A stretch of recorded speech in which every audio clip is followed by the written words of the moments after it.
പ്രവാചകൻ മൂന്നാമതൊരു സിസ്റ്റം ഉണ്ടാക്കി. അതാണ് നോമ്പ് അല്ലെങ്കിൽ ഉപവാസം എന്ന് പറയുന്നത്.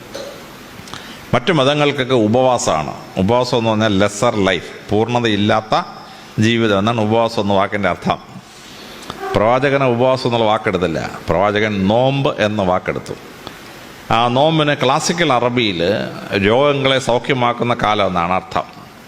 എന്നാൽ കൊളോക്കിയൽ അറബിയിൽ വെയിലത്ത് നിന്ന് തണലത്തേക്ക് മാറി നിൽക്കുന്ന അവസ്ഥ എന്നാണ് ആ വാക്കിൻ്റെ അർത്ഥം. അപ്പോൾ ക്ലാസിക്കൽ അറബിയിലാണെങ്കിലും കൊളോക്കിയൽ അറബിയിലാണെങ്കിലും ആ നോമ്പെന്ന വാക്കിന് ഭയങ്കര അർത്ഥമുള്ളൊരു വാക്കാണ്.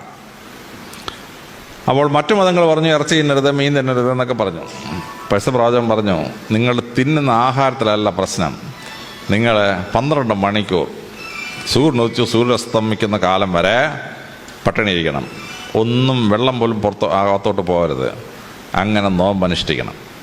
മറ്റു പല മതക്കാരും മുസ്ലിങ്ങളെ കളിയാക്കാൻ തുടങ്ങി. ഇതെന്തൊരു നോമ്പപ്പ, 12 മണിക്കൂർ പട്ടിണി ഇരിക്കുക, പിന്നെ ബിരിയാണി അടിച്ച് കയറ്റുക, ഇതെന്തൊരു നോമ്പെന്ന്. പക്ഷേ ഇതിൻ്റെ രഹസ്യം എന്താണെന്ന് കണ്ടുപിടിച്ചത് അമേരിക്കയിലെ റോക്കറ്റ് വിക്ഷേപണ കേന്ദ്രത്തിലെ ശാസ്ത്രജ്ഞന്മാരാണ്. ഈ റോക്കറ്റിൽ പോകുന്ന സമയത്ത് വെയ്റ്റ്ലെസ്നെസ്സാണ്, ഗ്രാവിറ്റി ഇല്ലല്ലോ. അതുകൊണ്ട് മനുഷ്യനിങ്ങനെ ഒഴുകി നടക്കും. നമുക്ക് ഇരുന്നൊരു മേശപ്പുറത്ത് ആഹാരം കഴിക്കാൻ പറ്റില്ല, കാര്യം ആഹാരം ഇങ്ങോട്ട് എടുത്ത ഉടനെ ആഹാരം പറന്നങ്ങ് പോകും. അതുകൊണ്ട് റോക്കറ്റിൽ പോകുന്ന ആളുകൾക്ക് ഈ ആഹാരം ഒരു കുഴലിനകത്ത്, ഇതിനകത്ത് നിറച്ചിട്ട് കുഴലിനകത്ത് കയറ്റി ഞെക്കി ഞെക്കി ഞെക്കി വായിക്കകത്താക്കി ഭക്ഷിക്കണം. അപ്പോൾ ഈ യന്ത്രത്തിനെങ്കിലും എന്തെങ്കിലും കേട് വന്നാൽ ഈ ആൾ പട്ടിണി കിടന്ന് മരിച്ചു പോകും റോക്കറ്റിനകത്ത്. അപ്പോൾ അങ്ങനെ പട്ടിണി കിടക്കേണ്ടി വന്നാൽ എന്ത് സംഭവിക്കും? ഇത് അമേരിക്കയിലെ ശാസ്ത്രജ്ഞന്മാർ ഗവേഷണം നടത്തി. അപ്പോഴാണ് അത്ഭുതകരമായൊരു രഹസ്യം കണ്ടെത്തിയത്. 11.5 മണിക്കൂർ ഒരു മനുഷ്യൻ പട്ടിണി ഇരുന്ന് കഴിഞ്ഞാൽ അവൻ്റെ തലച്ചോറ് കുടലിലേക്കൊരു സന്ദേശം അയക്കും. കാരണം ഈ ആൾ പട്ടിണി കിടന്ന് മരിക്കാൻ പോവുകയാണെന്നും തലച്ചോറ് തെറ്റിദ്ധരിച്ച ശേഷം ഒരു മെസ്സേജ് കുടലിലോട്ട് കൊടുക്കും, ഇവൻ ചാവാൻ പോവാണ്, അതുകൊണ്ട് ഇവനെ രക്ഷിക്കണം. അപ്പോൾ കുടലിൻ്റെ ഇന്നർ ലൈനിങ് പെരിട്ടോണിയം എന്ന് പറയും. ആ പെരിട്ടോണിയത്തിനകത്ത് കണ്ണുകൊണ്ട് കാണാൻ പറ്റത്തില്ല, പക്ഷേ മൈക്രോസ്കോപ്പിക് ക്രാക്ക് വീഴും. എന്നിട്ട് അതിനകത്തൂടെ കുടലിനകത്തോട്ടൊരു എൻസൈം ഊർന്നിറങ്ങും. അത് ശരീരം വലിച്ചെടുത്ത് കഴിഞ്ഞാൽ ശരീരത്തിന് അത്ഭുതകരമായ ശക്തിയും അത്ഭുതകരമായ ഓട്ടോ ഇമ്മ്യൂൺ കപ്പാസിറ്റി, രോഗപ്രതിരോധ ശക്തി വർദ്ധിക്കുന്ന ഒരു ഫിനോമിനൻ ശരീരത്തിലുണ്ടാവും. 11.5 മണിക്കൂർ പട്ടിണിയേ പറ്റുള്ളൂ. അതുവരെ അതിനിടയ്ക്ക് ഒരു ഗ്ലാസ് വെള്ളം കുടിച്ചാൽ പോയി. അപ്പോൾ അങ്ങനെ 11 മണിക്കൂർ പട്ടിണി ഇരിക്കുമ്പോൾ സംഭവിക്കുന്ന ഈ അത്ഭുതം അമേരിക്കൻ ശാസ്ത്രജ്ഞന്മാർ കണ്ടെത്തി. അപ്പോൾ ശരിക്ക് സൂര്യോദയം മുതൽ സൂര്യാസ്തമനം പട്ടിണി ഇരുന്നാൽ സംഭവിക്കുന്ന എന്തെന്ന് ചോദിച്ചാൽ, അവൻ്റെ ശരീരം പെട്ടെന്ന് ഈ ഓട്ടോ ഇമ്മ്യൂൺ സിസ്റ്റം അലർട്ട് ചെയ്യുന്ന എൻസൈംസ് കുടലിലേക്ക് ഊർന്നിറങ്ങും. അത് വലിച്ചെടുത്ത് കഴിഞ്ഞാൽ ആ മനുഷ്യന് രോഗപ്രതിരോധ ശക്തി വർദ്ധിക്കുകയും ഓർഡിനറി ഇൻഫെക്ഷൻസ് തടയാനുള്ള കപ്പാസിറ്റി കിട്ടുകയും ചെയ്യും.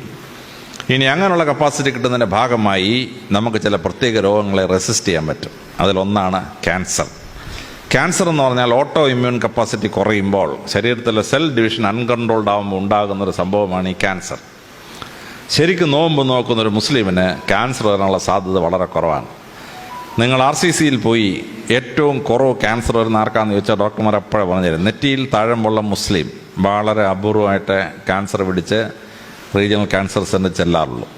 ഹെറിഡിറ്ററി ക്യാൻസർ ഉണ്ട്, തടയാൻ പറ്റത്തില്ല. അപ്പനും വല്യപ്പനും എല്ലാം ഒരേ ക്യാൻസർ വരികയാണെങ്കിൽ, സ്ത്രീകളുടെ പല തലമുറ ബ്രസ്റ്റ് ക്യാൻസർ വന്നുകൊണ്ടിരിക്കുന്ന തലമുറയാണെങ്കിൽ ആ ഹെറിഡിറ്ററി ക്യാൻസർ വരും. അല്ലാതെ ജീവിതചര്യ കൊണ്ടുണ്ടാകുന്ന ക്യാൻസറുകളുണ്ടല്ലോ, ആ ക്യാൻസർ വളരെ അപൂർവമായിട്ട് നെറ്റിയിൽ തഴമ്പുള്ള നോമ്പ് നോക്കുന്ന ഒരു മുസ്ലിമിന് വരികയുള്ളൂ.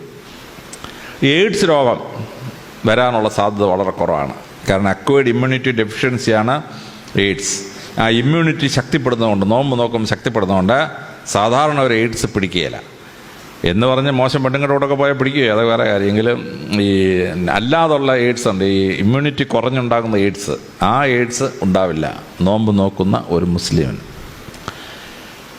1400 കൊല്ലത്തിന് മുമ്പ് ഒരു MBBS പഠിക്കാത്തൊരു പ്രവാചകൻ എങ്ങനെ ഇങ്ങനൊരു മെഡിക്കൽ പ്രിൻസിപ്പിൾ കണ്ടുപിടിച്ചു? ഡോക്ടർമാർ അമ്പരന്ന് പോവുകയാണ്. അത്ഭുതകരമാണ്. എൻ്റെ വീട്ടിൽ എൻ്റെ ഭാര്യ കറക്റ്റ് റംസാൻ നോമ്പ് നോക്കും. മുസ്ലിമൊന്നുമല്ല, സത്യ ക്രിസ്ത്യാനിയാണ്. എൻ്റെ അനിയൻ ജേക്കബ് എഞ്ചിനീയറാണ്, നല്ല പോലെ റംസാൻ നോമ്പ് നോക്കും. എൻ്റെ അനുജൻ്റെ ഭാര്യ MD ഡോക്ടറാണ്, തിരുവനന്തപുരം സെക്രട്ടറിയിലെ ചീഫ് മെഡിക്കൽ ഡോക്ടറാണ്, പക്ഷേ കറക്റ്റായിട്ട് റംസാൻ നോമ്പ് നോക്കും. അപ്പോൾ എൻ്റെ ഭാര്യയും എൻ്റെ അനിയനും എൻ്റെ സിസ്റ്ററിലൊക്കെ നോമ്പ് നോക്കുന്നത് അതിൻ്റെ മെഡിക്കൽ തത്വം മനസ്സിലാക്കിയതുകൊണ്ടാണ്. മുസ്ലിങ്ങൾ ആഘോഷിക്കുന്ന സമയത്ത് തന്നെ അവരും നോമ്പ് ആചരിക്കാം. എനിക്കിത് ആചരിക്കണമെന്ന് ആഗ്രഹമുണ്ട്. പക്ഷേ 2-3 ദിവസം പിടിച്ചിരിക്കും. 4-ാം ദിവസം ഞാൻ കഴിച്ചു. എന്നെ കൊണ്ട് നിവർത്തിയില്ല. ഈ 12 മണിക്കൂർ പട്ടിണി ഇരിക്കാൻ വയ്യ. പക്ഷേ അതിൻ്റെ മെഡിക്കൽ പ്രിൻസിപ്പിൾ വളരെ ശ്രേഷ്ഠമാണ്. ഒരുപാട് ഹിന്ദുക്കളും മുസ്ലിങ്ങളും റംസാൻ നോമ്പ് നോക്കുന്നുണ്ട്. അതിൻ്റെ മെഡിക്കൽ പ്രിൻസിപ്പിൾ മനസ്സിലാക്കിയിട്ട് നടക്കുന്നൊരു സംഭവമാണ്.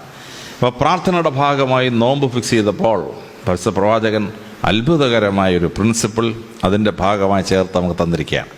ഈശ്വരവിശ്വാസവും പ്രാർത്ഥനയും വളരെ സിംപിളിസ്റ്റിക്കായി മനുഷ്യനും ദൈവവും തമ്മിലുള്ള ബന്ധമായി വ്യാഖ്യാനിച്ച് വിപ്ലവകരമായി മാറ്റം വരുത്തി പ്രവാചകൻ.